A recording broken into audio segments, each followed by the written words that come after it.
ମୋ ନାଁ ସୁଶାନ୍ତ କୁମାର ରାଉତ। ବାପା ଆସିକି ଏଠି 45 ବର୍ଷ ଦୁକାନ କଲେଣି ଗ୍ରିଟିଂସ୍ ବେପାର। ଆଗରୁ ଭଲ ବେପାର ହେଉଥିଲା। ଏ ସୋସିଆଲ ମିଡ଼ିଆ ଆସିବା ଦିନଠୁ ହ୍ୱାଟ୍ସଆପ୍ ଫେସବୁକ୍ ଆସିବା ଦିନଠୁ 5-6 ବର୍ଷର ବେପାର ପୁରା ଡାଉନ୍ ହେଇକି ଅଛି।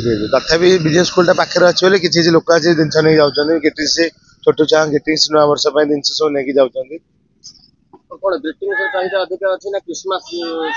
ନା ଆଗରୁ ତ ଗ୍ରିଟିଂସ୍ ଚାହିଦା ବହୁତ ଅଧିକ ଥିଲା। ଖ୍ରୀଷ୍ଟମାସ ଜିନିଷ କିଏ ପଚାରୁନଥିଲା। ଆଜି ରେଟ୍ ଖ୍ରୀଷ୍ଟମାସ ଜିନିଷ ବହୁତ ଚାହିଦା ଅଛି।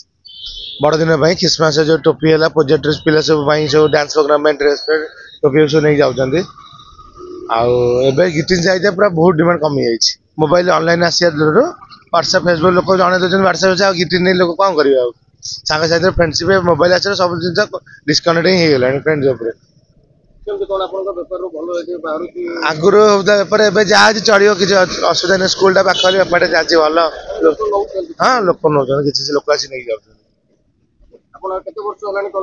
ଆମ ଦୋକାନ ହେଲାଣି ଆଜି 40-45 ବର୍ଷ ହବ। ହଁ ନା ଗ୍ରିଟିଂସ୍ ବାଣ ଫାଣ ହୋଲି ରାକ୍ଷୀ ସବୁ ହୁଏ ଏଇଠି।